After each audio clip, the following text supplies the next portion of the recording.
Okay.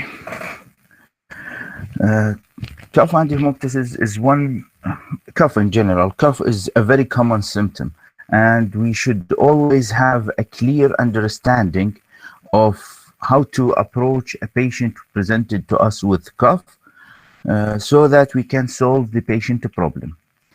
So these are the objectives. شباب في كل محاضرة أنا أنطيها أو أي أحد من الأساتذة أنطيها دائما دوروا على الأوبجكتيفز. The objectives هي الأشياء اللي أنتم مطالبين بيها، واللي راح تجي أكثر الأحيان الأسئلة تتمحور حول ذني الأوبجكتيفز. الأسئلة بالامتحانات هي تتمحور حول هاي الأوبجكتيفز. أوكي، فمن نجي نقول evaluate a patient with cough، يعني احنا لازم هسه من راح نحكيها you should be able to understand how to evaluate a patient with cough. فالobjectives are very important part of any lecture, and you should always have a clear understanding of the objectives of the lecture. شباب لازم نتعلم انه احنا مو هي فقط المحاضرات اللي راح تكون، المحاضرات هي عباره عن رود ماب اكثر مما هي كل العلم. الاشياء اللي مطلوبه من عندكم راح تلقوها في ديفيدسون Principles in the Practice of Medicine، الطبعه الاخيره مال 2018، الصفحات 556 و559 و560. اوكي، فاكو بعض الاشياء راح تلقوها بالمحاضره هي تشير الى مواضيع موجوده في ديفيدسون. In addition، الكتاب الثاني اللي مطلوب من عندكم هو ماكلاوز كلينيكال اكزامينيشن، الطبعه 2018، هم من الصفحات 77 وصفحه الى صفحه 79. اوكي، فاكو اشياء راح تكون موجوده في المحاضره بشكل يعني كامل، ولازم انه احنا نكمل القرايه مالتنا من التكست بوك، لانه كميديسن lectures are not enough. You should always seek knowledge in the textbooks. Okay, so we will start with cough.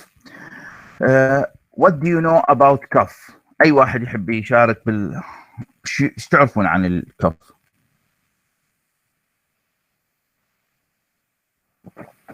شباب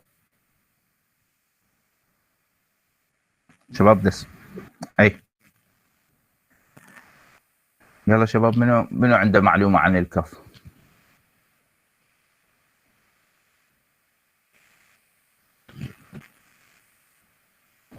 ها شباب ماكو شيء؟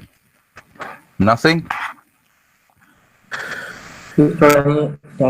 يعني شلون تعتبر هم ردة فعل الجسم لدخول فد مادة غريبة أو Yes, definitely. It is a protective mechanism. Actually, cough is a protective mechanism. Essentially, it is a protective mechanism.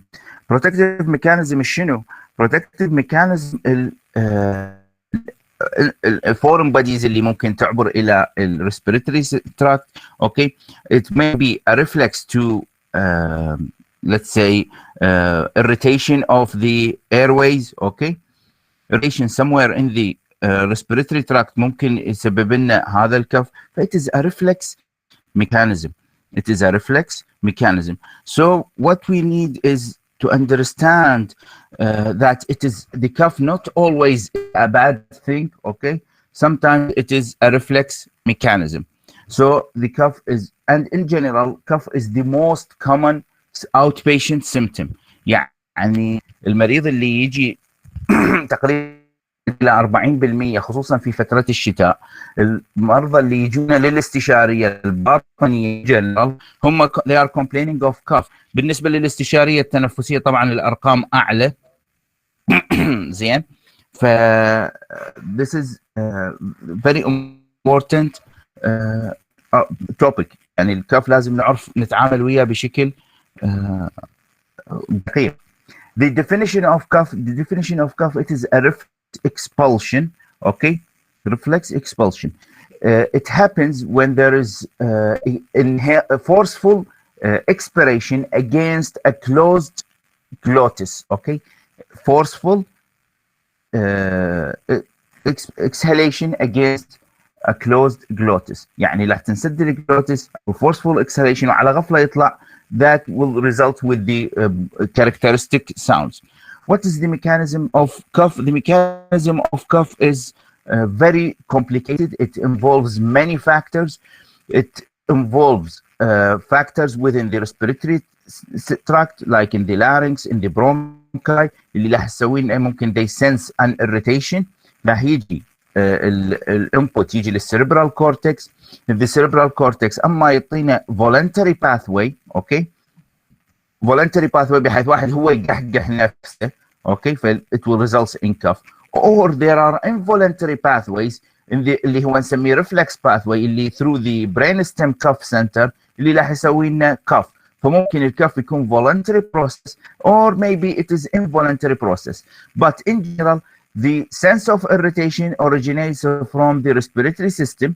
وممكن واحد يعني هو يريد يقحقح نفسه. اوكي فاحنا مرات نحس اكو sense of irritation بس يجوز مو not enough to induce coughing, but we cough to clear the airways. يعني كنا تصير عندنا مرات نحس انه اكو فشي بلعومنا، اكو فشي يعني بالحنجره هاي نريد نطلعها فنقوم قحقح نفسنا. This is the voluntary pathway. In addition there is the involuntary pathway اللي ممكن يصير عندنا irritation in any part of the respiratory system, and this irritation in any part of the respiratory system will result in coughing. What is the importance of cough? Why cough is important? Cough is important because it is a normal defense mechanism. Any inhalation of a foreign material into the airways will need and require coughing to get rid of that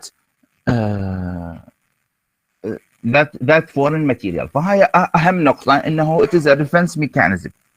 بس المشكلة إنه هاي الديفنس ميكانيزم إذا زادت عن حدها it can affect the quality of life.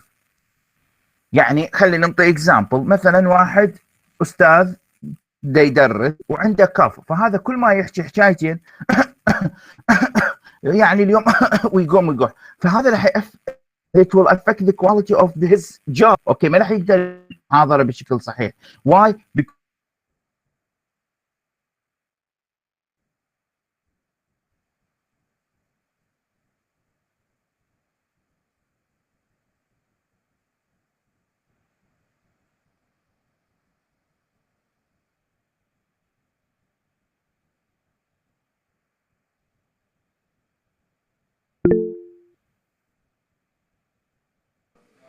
الو ماكو صوت شباب، ماكو صوت. ماكو صوت.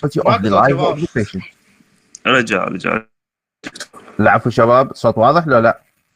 هسه رجع دكتور. شباب انقطع فترة. وين ايش قد انقطع؟ ايش قد شباب؟ كم ثانية؟ 5 ثواني 10 ثواني. اوكي يعني اخر شيء شنو اللي سمعتوه شباب؟ يحكي على التأثير على الجوب، يعني دكتور يقوح وما يقدر يقدم المحاضرة وكذا. شباب بس خلينا نسوي ريكورد حتى على مود let's record the lecture.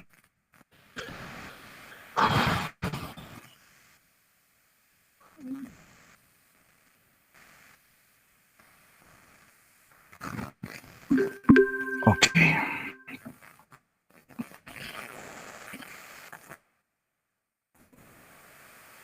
يعني احنا اخيرا على الجوب اللي سمعتوه مو شباب؟ نعم دكتور نعم. بدي. اوكي فاحنا قلنا the patient quality of life can be affected by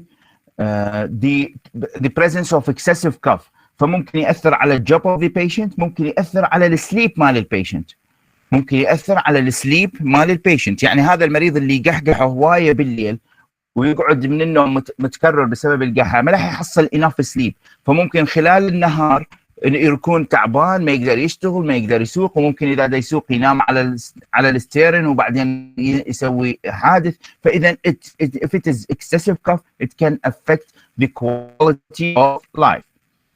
اذا cough is if it is severe it can induce vomiting. ممكن المريض يتقيأ بسبب الكف الاكسسيف كف. طبعا هاي معناتها انه عندنا bronchospasm، يعني الكف that recurrent cough that can produce vomiting it means that there is a bronchospasm. Sometimes it can produce syncope. المريض يفقد الوعي. syncope means loss of consciousness. فالمريض ممكن يفقد الوعي بسبب الاكسسيف كف. طبعا تخيلوا انه واحد يقح هوايه كل كف هذا يسوي contractions مال كل المسلز اللي موجوده بالثوراسيك cage. اوكي، فممكن راح يصير عندنا muscle pains. And sometimes if the cuff is excessive, it can even result in rib fractures. So it is very significant. Cuff is important because it may worsen hernias. اوكي، تعرفون شنو الهرنيا يا شباب؟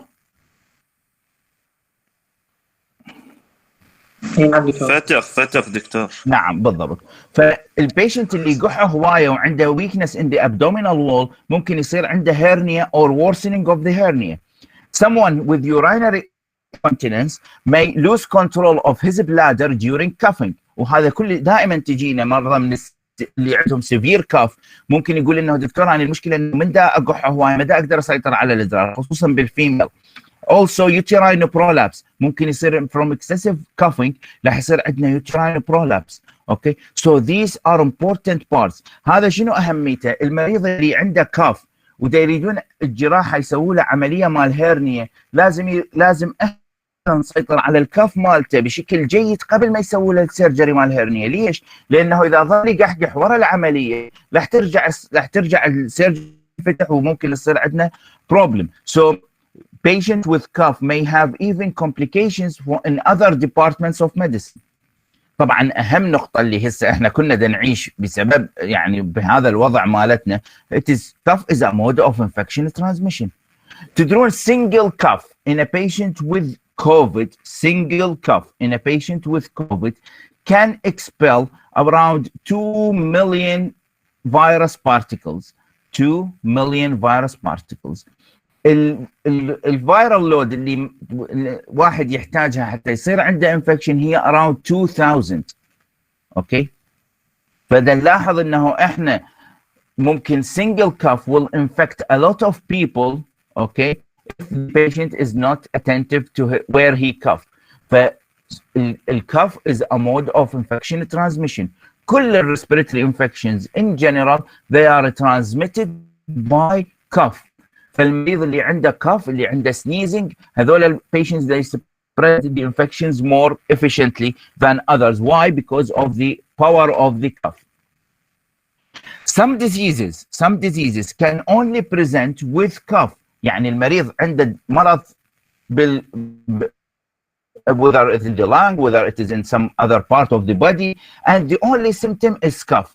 يعني يجينا مريض عنده كاف ورا ما نكمل الايفالويشن مالتنا نلقى انه هو عنده gastroesophageal reflux. مريض يجي عنده كاف نكمل الايفالويشن مالته يطلع عنده pulmonary fibrosis. فممكن الكاف is the only symptom of some diseases. So that's why cough is important. So let's start this. أخذتوا الكلينيكال شباب؟ بديتوا بالمحاضرات الكلينيكال؟ نعم دكتور.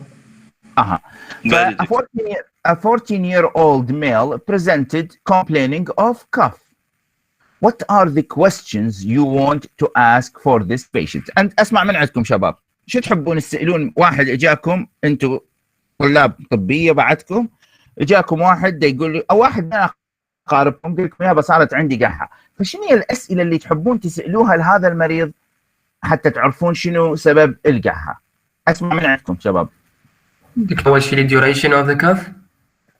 عاشت ايدك، خوش كلام. duration، خوش عبارة. بعد when the cough is onset. the onset of the cough. the onset of cough. شو وقت بدأ الكف؟ وش قد صار له؟ صحيح، كلام صحيح. بعد دكتور هل وياه بلغم او لا مثلا اسئله؟ كلام لطيف طبعا. هل هو وياه بلغم لو ما وياه؟ عاشت ايدك. نسأل هل هو اذا كان ببلاد او لا.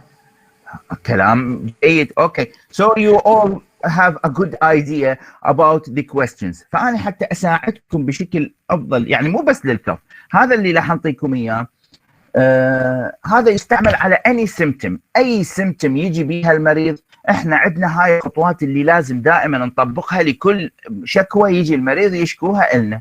أوكي، فعندنا اكو شيء نسميه temporal relations. شنو يعني temporal relations؟ التوقيتات، التايمينجز مالتها اللي هي راح تبدي على الاونست والديوريشن والاوفست. الاونست ايش وقت بدا القحه؟ ايش قد صار لها؟ هل تروح لو يعني هل متقطعه لو مستمره؟ زين، واذا متقطعه كلش قد تجيك باليوم، كم مره تجيك باليوم، فهاي يسميها temporal relations onset duration and offset. زين. frequency كم مره، مثل ما قلنا كم مره تصير باليوم. طبعا ونسال سؤال جدا مهم اللي هو هل هي اول مره تصير عندك صايره قبل؟ فاذا onset duration offset frequency and progression شلون بدها تتطور.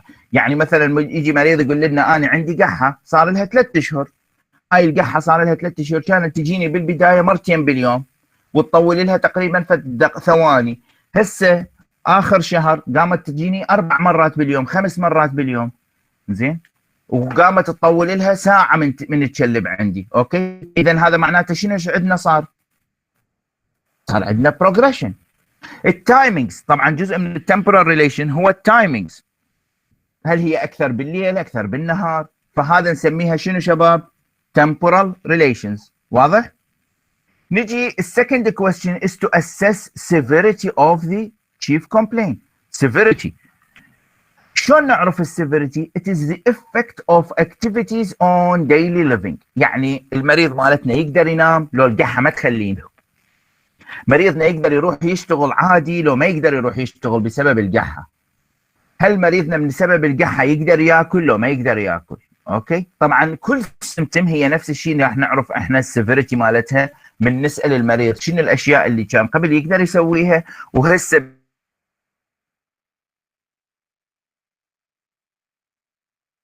شورتنس اوف بريث. يقول لك انا امشي 4 كيلومتر. الصوت راح دكتور. وين وصلتوا اخر شيء؟ شباب هسه تسمعوني؟ دكتور نعم موجود الصوت، انا سمعك. أوكي. نعم دكتور موجود الصوت. يعني ما صار انقطاع. لا دكتور. اوكي خوش. So the effects of activities of daily living. هذا الاسسمنت اوف severity. نجي على الموضوع الثاني اللي هو الانفلونسينج فاكتورز، الفاكتورز ذات افكت the chief complaint. فنساله للمريض اكو اشياء سويتها وخلت يصير عندك القح. مثلا يجي واحد يقول لك اني كنت دا اكل وصارت عندي القحه، فمعناته نتوقع انه هو صار عنده aspiration. اوكي، فهاي precipitating factors. اكو aggravating factors that will increase the symptoms. مثلا هو عنده قحه، من يشتم دخان يقوم يقح بعد اكثر. اوكي، فهاي نسميها aggravating factors. اكو relieving factors، يقول لك انا من ناخذ بخاخ من ناخذ مال شراب مال قحه ارتاح من الكف مالتي، فهذا شو نسميه؟ the relieving factors. واهم نقطه وفي اي سيمتوم واي ديزيز واي هو الاسوشيتد سيمتومز. الاسوشيتد سيمتومز يعني المريض اللي عنده راح اسالكم اسئله هسه. مريض عنده كف بس ويا الكف عنده shortness of breath, bilateral leg swelling, اوكي, and he is having chest pain. فنفكر بيا ديزيز بروسس ممكن السبب الكف مالته كاردياك. تمام. زين، هذا المريض عنده كف وعنده فيفر وعنده ويت لوس صار له 2 months. اوكي، شو تفكرون يا انفكشن؟ which infection اللي صار لها 2 months تقريبا؟ الكرونيك وغير يعني احنا المفروض مثل ايش؟ دكتور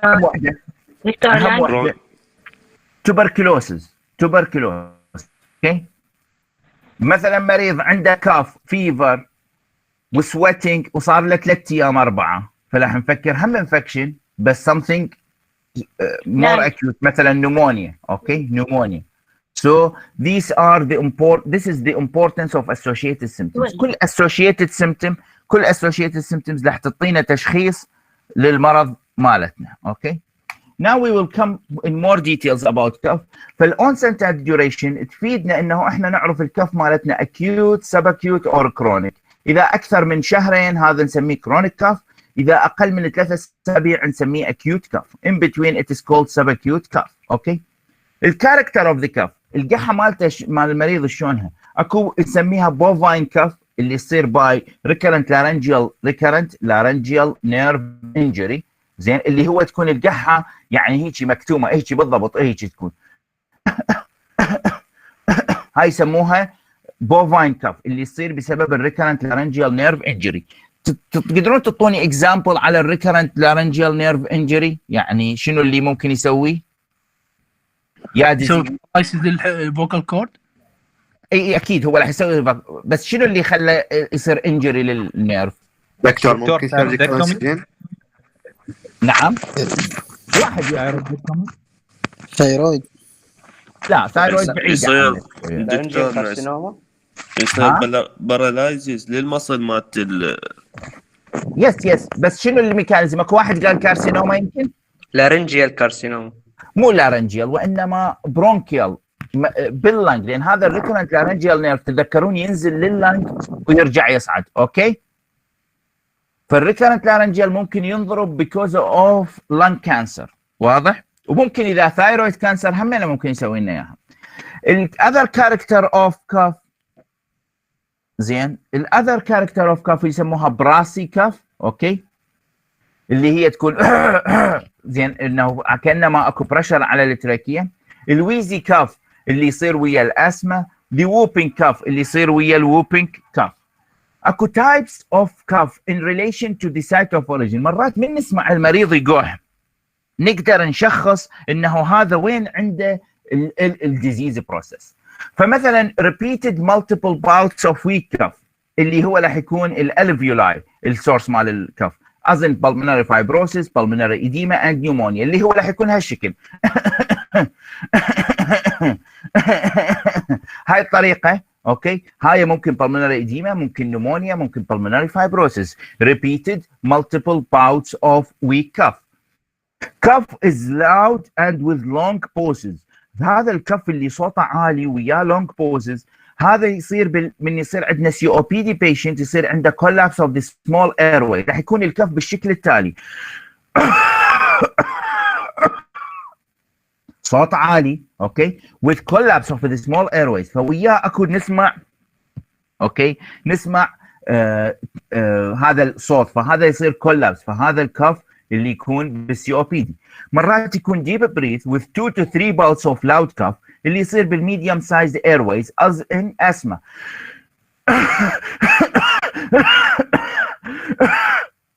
هذا يكون وين؟ in asthmatic patient. اوكي، فبس واحد يدرب اذانه على سمع الصوت مال المريض شلون يقح ممكن يعرف المريض ايش عنده. ممكن patient deep breathing with a single loud cough، هذا as in pharyngitis. هيك قحه قويه ووحده بس، هاي عاده بالفارنجايتس. هسه شباب اذا انتم تسووها بينكم وبين نفسكم راح تحسون اكو مكانات من اللنج، يعني تحسون كانما وين بالضبط دا يصير الكف. فكل واحد من ذني ممكن نستفاد من عنده حتى نعرف in which side of the respiratory system is the cough has originated. Now we will go to the timing and position. إذا القحة أكثر شيء بالليل هذا ممكن يكون because of asthma. Early morning ممكن يكون because of asthma or chronic bronchitis. القحة اللي يصير عند المريض بس من ينام على ظهره، ينام المريض على ظهره يبدي يقح، أما بسبب of gastroesophageal reflux disease or post nasal drip أو patient with bronchiectasis ويصير عنده drainage من البرونكيكتيك segment. تعرفون شنو bronchiectasis شباب؟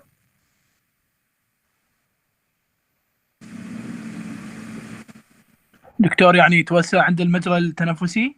هو اكو توسع بالقصبات الهوائيه اللي يصير به ريكرنت انفكشن، فهذا مرات مو يصير به توسع فيتجمع به سبيوتم.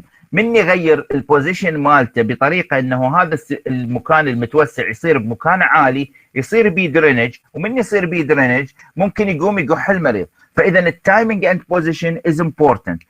اذا بالليل قلنا اسما ايرلي مورنينج اسما، اذا المريض من نايم ممكن يكون جيرد اور بوست نيزل دريب. precipitating factors، المريض اللي يقول لنا اني من يتعرض الهواء بارد اقوم اقح، من يصير تراب اقح، من يتعرض الدخان اقح، من يصير عصبي اقح، من اركض اقح، خلينا نفكر باسما. اوكي، المريض اللي ياخذ ايس انهبيترز ممكن يصير عنده كاف، فممكن انه انا اسال المريض انت شنو الادويه اللي دا تاخذها؟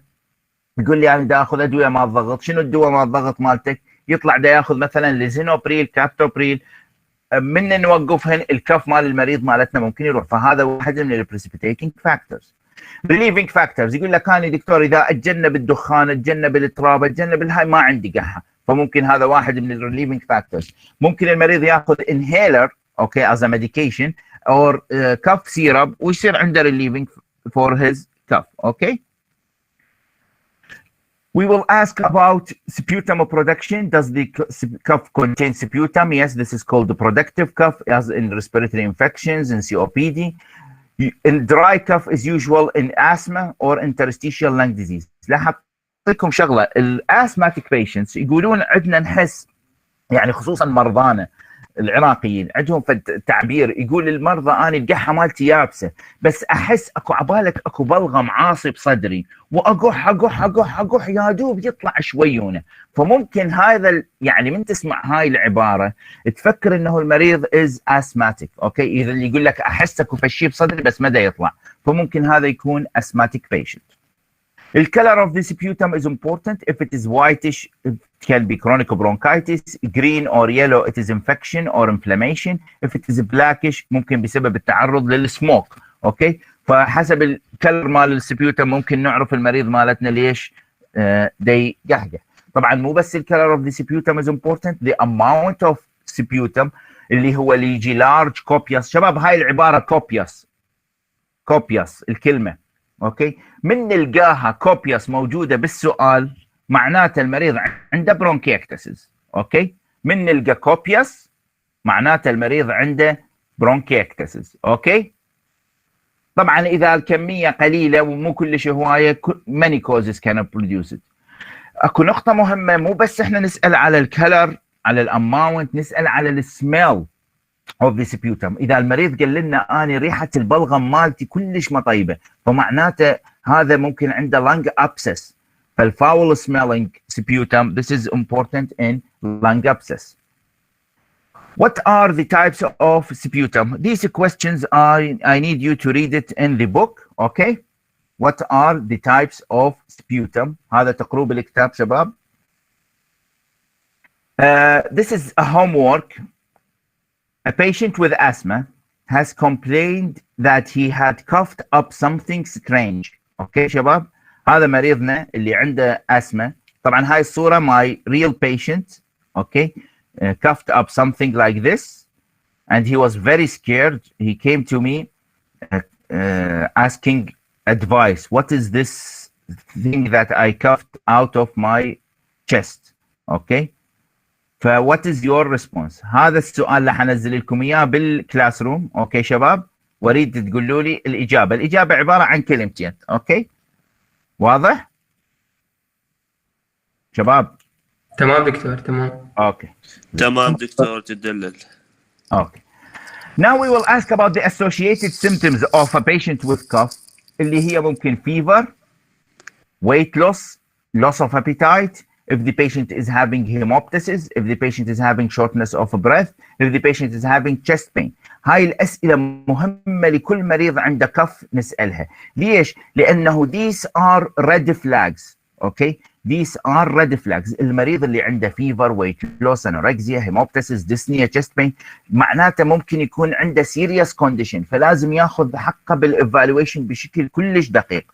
Okay, we need to evaluate these patients very, very carefully. Now we will ask about the past history of our patient. We will ask about any occupation, any smoking, any allergies, any postnasal drip, GERD, drugs taking, any pets. كل السؤال مهم شباب. مرات مريض يجي يقول أنا صار لي 3 شهور أقح. من ناخذ من عنده معلومات، نلقى القحه مالته تقريبا ما نلقى فشي، بس من نساله نقول له عندك حيوانات اليفه بالبيت، عندك طيور بالبيت، يقول اوك اي صحيح دكتور انا قبل 4 اشهر جبت بزونه للبيت، قبل 4 اشهر جبت طيور. اوكي، فممكن then اللي they stimulate an allergic response in the patient and this allergic response has resulted in coughing. Okay, now we will come to the second case. A 65-year-old man has been complaining of a dry irritative cough with hoarse voice over the last 4 months. His cough is present all the time. It disturbs his sleep. He does not have allergies, but he has smoked for most of his life. Okay. خلي نحلل هذا المريض شباب. أولا شنو الأشياء اللي عندنا واضحة؟ عندنا عمره 65 سنة، يعني كبير بالعمر. عنده كاف. دراي وإريتاتيف. اوكي، اكو عنده تغير بالصوت، صار عنده هورس فويس اوفر ذا لاست 4 months، اخر 4 اشهر صوته تغير. اوكي، اكو شغله بالباست هيستوري، هي از ا سموكر فور موست اوف هيز لايف. شو تحبون تسالوا بعد اسئله لهذا المريض شباب؟ ما موجوده هنا، بس بعد اكو اسئله مهمه جدا. منو يحب يساله بعد في السؤال؟ دكتور يعني ياخذ ادويه مثلا معينه او ما ياخذ ادويه بعد؟ عنده امراض اخرى شلون تجي قحه صبح ظهور واقف نايم؟ لا، القحه مالته الوقت كله بعد شباب. دكتور شنو اللي يزيد الاعراض مال القحه؟ ماكو في شيء محدد بعد. اكو سؤال دكتور شباب. مثلا عنده مثلا جسمين؟ لا، ما يعني ما عنده جسمين. كان الذكر بالسؤال. اذا قلت لكم هذا المريض عنده ويت لوس ولوس اوف ابيتايت. كانسر. سموكر 65 سنه. اي صحيح، سموكر 65 سنه اكيد كانسر. اوكي، وشغله اللي خليه مهمه هو الهورس فويس، صوته تغير. فشنو معناته؟ صار عنده بالتشيست الريكرنت لارنجيال نيرف، صار بي الريكرنت لارنجيال، صار بي انجري، وصار الفوكال كورد بي مو، بحيث الصوت مال المريض تغير، وصار لها 4 اشهر. فهاي الطريقه اللي نحل بيها الاسئله شباب. فالان يعني انا احب هاي الطريقه مال الاسئله، لان هاي تعلمنا شلون نتعامل ويا المرضى.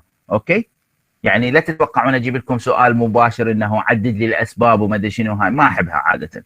هاي الاسئله اللي هي تفرق بين طبيب وطبيب. اوكي، فسموكر وعمره كبير ونيو اونست هورس فويس. اوكي، فانا احتاج اعرف هذا الويت لوس مالته، اكو ويت لوس؟ فاذا اكو ويت لوس، اكو لوس اوف ابيتايت، فممكن هذا المريض شنو عنده كانسر.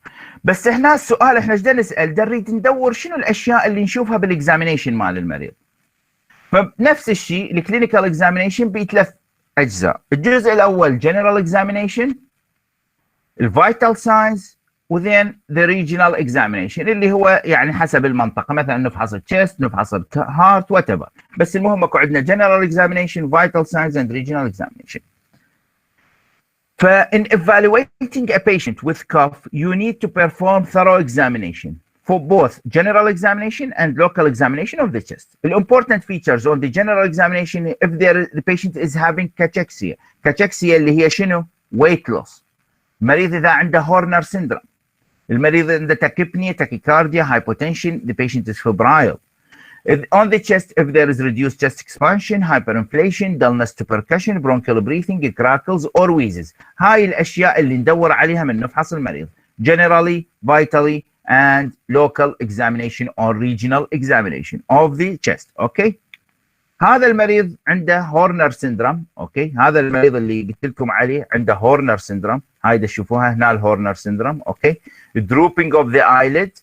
اوكي، narrowing of the pupil. واضح؟ فهذا عنده هورنر سيندروم because of injury to the sympathetic chain. Okay, I want you to read this in the box. اكو احد هسه يعرفه يقدر يجاوبه؟ What is the respiratory disease that can cause Horner syndrome?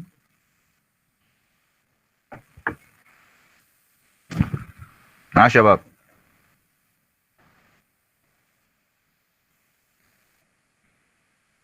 شباب. دكتور وياك بس نفكر بعد. دكتور بانكاس تيومر. عافية عليك، شو اسمك؟ نبأ علي. نبأ. بانكوست تيومر. نبقى وياي. What is the anatomic basis of this syndrome due to the respiratory disease? شنو اللي دا يصير؟ الابكس اوف ذا لانج. اي يعني يصير بالابكس اوف ذا لانج. فايش راح تاثر على السمباثيك تشين، والسمباثيك تشين من تنضرب راح تاثر لنا على تسوي لنا الهورنر سيندروم. اوكي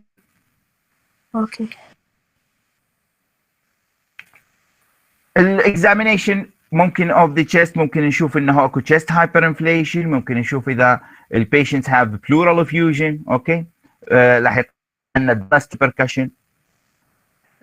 Now we will come to this third case, a 35-year-old lady complaining of cough, productive of yellow-colored sputum over the last 2 weeks, associated with fever. On examination, she is ill, sore lip.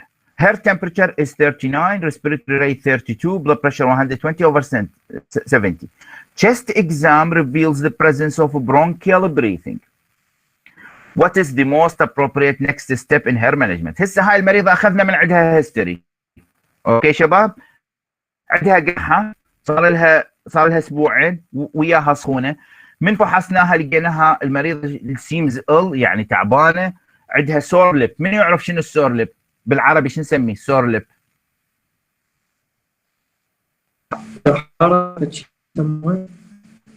لطمة حمى.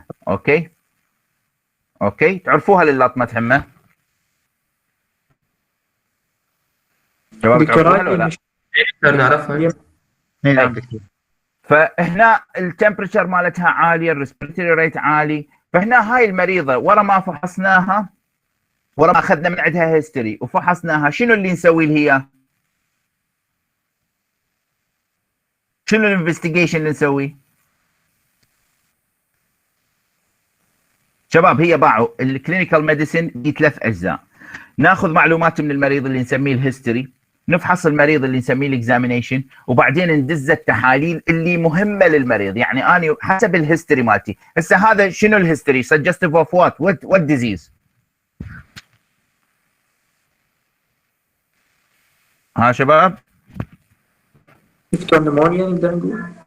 نمونيا، يس ذيس از نمونيا. فاحنا من شفناها هاي المريضه تمشي ويا نمونيا، الهيستوري مالتها we will need a chest x-ray inflammatory markers. So what are the investigations that are needed for a patient with a respiratory disease in general with cough? It is chest x-ray and pulmonary function test حسب الوضع. فممكن بس chest x-ray، ممكن بس pulmonary function test، ممكن ما نحتاج اثنيناتهم. بس بشكل عام ذني الاثنين اللي نحتاجهم. طبعا التشست اكس راي اكثر. Further investigations are guided by the results of this investigation. التحاليل البقيه راح نحتاجها حسب الوضع العالي، حسب الوضع الحالي مال المريض مالتنا. يجي السؤال اللي موجود بالكتاب: How can the chest X-ray help us in differentiating the different causes of cough؟ شلون ممكن التشست اكس راي تساعدنا نعرف المريض مالتنا ليش دا يقح؟ ممكن يساعدنا شباب هيك يعطينا جواب لو صعبه؟ دكتور according to the site، يعني مثلا او في الانجري مثلا، يعني احنا قلنا كل مكان الى تايب من الكف. اي لا انا احكي ساعه تشست اكس راي، بس التشست اكس راي ممكن تفيدنا لو لا؟ يعني دكتور ممكن نشوف اذا اكو ريسيسز بال اكو مثلا انفلميشن للليف نود لو من هالامور. ممكن انه التشست اكس راي تكون نورمال. اوكي، من تكون التشست اكس راي نورمال عند مريض دا يقح، فاكو ديفرنت كوزز اوف كاف. وممكن تكون التشست اكس راي اب نورمال، ومن تكون اب نورمال ممكن هو هذا الكوز مال الكاف. اوكي، هذا شباب هذا هنا اريدكم يعني تفكرون به، وهم انا راح انزل لكم اياه على الكلاس روم. A patient who is not a smoker، هذا تكتبوا لي اياه كتابه شباب وتطقوا له صوره وترفعوه على هذا يعني brain exercise. I want to teach you how to think. A patient who is not a smoker، ما يدخن، صار عنده قحه يابسه، صار لها 3 اشهر. الاكزامينيشن مالته نورمال والتشست اكس راي مالته نورمال. فالاسئله اللي نحن نحتاجها من عندكم، تقدرون تعطوني differential diagnosis، تقولوا لي الاسباب. Suggest questions in the history to determine the cause. Okay, suggest investigation to determine the cause and how to treat such patient. Therapeutic approach. Okay, هذا راح ننزله ان شاء الله بالكلاس روم. I want you to my lecture are usually interactive, so we need to work together to understand everything. Okay, now we will go to the second part, the hemoptysis. What would you do if someone told you that he had coughed up blood؟ طبعا هذا موضوع دائما تذكرون المسلسلات المصرية، يطلعون الواحد يقح يطلع دم ما ملحقين عليها. اي بلي دكتور بالافلام القديمه. اي بالافلام القديمه، هو عاده بالافلام القديمه، لان هسه قام بعد ما يخوف المبتسس، بس هو ان جنرال ات از سكيري اكسبيرينس. هوايه مرضى يعني هو عمره كله يقحقح ما مهتم، بس اول مره قح طلع دم راسا يجي للمستشفى.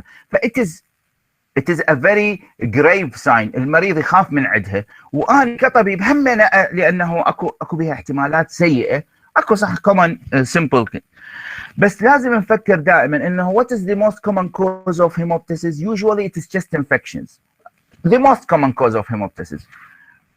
But the other causes like malignancy or serious infections like tuberculosis also occupy a big part of the patient suffering from hemoptysis. فاحنا لازم نخليهن في بالنا. What are the important points in the history؟ مثل ما حكينا نفس الاناليسيس، بس راح نضاف لها ويا الهيموبتسيس انه the frequency of this hemoptysis كم مره صايره عنده. اللي صايره عنده 10 مرات مو مثل اللي صايره مره واحده. اذا صايره عنده بالله ما صايره، واذا صاير عنده امراض يعني chest infections قديمه مثل tuberculosis whatever ممكن من تكون مفيده. وسؤال جدا مهم، سؤالين اضافيه انه in this patient with hemoptysis ضيفوها على يمكم. السؤال الاول is there any other site of bleeding؟ يعني شنو؟ يعني هل المريض اللي عنده hemoptysis اكو عنده مكان ثاني بي bleeding؟ يجوز انه هو hemoptysis يجوز عنده bleeding مثلا من السكن، bleeding from the GIT tract. اوكي هذا سؤال. and if the patient is using any drug thinning medication any blood thinning medication. يعني شنو blood thinning medication؟ ادويه مانعه التخثر. ممكن المريض ياخذ ادويه مانعه التخثر اللي هي مثلا الوارفرين او ذا هيبارين وصار عنده هيموبتسيس، فممكن هذا السبب اللي خلاه he has hemoptysis. these are two additional questions that you need to add. فالاكزامينيشن in a patient with hemoptysis اذا لقينا عنده finger clubbing، هذا normal finger شباب، وهذا فينجر كلابنج. هذا الفينجر كلابنج ممكن يصير بالمالجنسي، فاذا المريض عنده هيموبتسيس ولقيت عنده فينجر كلابنج راح اخاف من المالجنسي. مريض عنده ويت لوس وصار عنده هيموبتسيس ممكن يكون تي بي اور هي هاز مالجنسي. مريض صار عنده هيموبتسيس وعنده هذا السكين راش ممكن يكون فاسكولايتس اللي هو inflammation of the blood vessels، ممكن يسوي لنا bleeding from the lung اللي نسميه هيموبتسيس، وممكن يسوي لنا bleeding from the kidneys اللي نسميه هيماتوريا. اوكي فهذا فذني الجنرال اكزامينيشنز البوينتس اللي ممكن مهمه بالمريض مالتنا. ممكن القى المريض اللي عنده هيموبتسيس القى عنده هيباتوميجالي، اوكي القى عنده ليمفادينوباثي. اوكي هاي تشوفوها هاي الليمف نودز، لان الليمف نودز كلهن اوكي، فممكن ليمفادينوباثي or hepatomegaly ممكن هذا السبب اللي خلى المريض مالتي he coughed up blood. chest exam ممكن القى عنده consolidation هاي بايو يعني post mortem هذا المريض died and after dissecting the body they found that these areas of consolidation هاي كلها مناطق صاير بها اللي نسميه consolidation. اتصور راح تاخذوه بالباثولوجي consolidation بشكل افضل. the pathological features of consolidation pathology اللي نشوفها بالميكروسكوب هاي مطلوبة من عندكم وانتم راح تدرسوها بالباثولوجي ايضا. The investigations needed in patient with hemoptysis نحتاج chest x-ray، راح نشوف مثلا هذا هنا عندي area of consolidation okay and collapse. ممكن احتاج ممكن احتاج full blood count clotting screen حتى اشوف اكو bleeding tendency، يعني المريض مالتنا هو اصلا عنده استعداد للنزف لو لا. ممكن احتاج CT pulmonary angio حتى اعرف بالضبط المكان اللي دا ينزف منين. ممكن احتاج ريجيد برونكوسكوبي، هذا البرونكوسكوبي حتى اشوف المنطقه اللي دا فهنا هذا الريجيد برونكوسكوبي this is the area of bleeding. ممكن اذا لقيت سورس مالتها ممكن اعالجه بالريجيد برونكوسكوبي. How to manage a patient with acute severe hemoptysis؟ nursing the patient upright يعني هو وقاعد من نومه على ظهره، او انه نخليه ينام على الصفحه مال البليدنج. ليش واي شباب واي؟ يعني مريض نتوقع عنده البليدنج بالرايت سايد، من نريد نعالجه اما نخليه ينام على الرايت سايد بس ما نخليه ينام على الليفت سايد. ليش؟ دكتور انا ليش نروح البلاد للليفت سايد ونتيه المكان؟ مو بس منتهي المكان، انه المريض ممكن اذا البليدنج سيفير اذا يروح لنا على اللنج الثانيه لحد the other lung will not be able to for gastric to فممكن يختنق بعد اكثر. اوكي ما يقدر يتنفس. صحيح. اوكي ف this is the important point in the management. We give high flow oxygen, give fluid for resuscitation. ممكن نحتاج نسوي له rigid bronchoscopy اذا البيشنت is continuing to bleeding. ممكن نحتاج نسوي له intubation with divided endotracheal tube. Okay, and lastly اذا very severe hemoptysis ممكن نحتاج bronchial arteriography and embolization. انه نحتاج هذا الارتري اللي دا ينزف ممكن نسوي له embolization على مود بعد يبطل نزف. Okay, this is the arterial embolization. Okay, the process of arterial embolization. It is known for you to just have a look at it. Now we will ask these questions. Also read in the books how to differentiate between hemoptysis and hematemesis.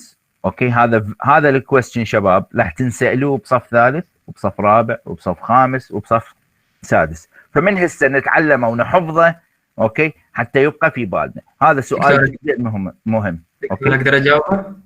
لا خليه هسه هذا later on you read how to differentiate between hemoptysis and hematemesis. Okay, this is a very important question. تحفظوه شباب، هذا مثل اسمكم لانه جدا جدا مهم.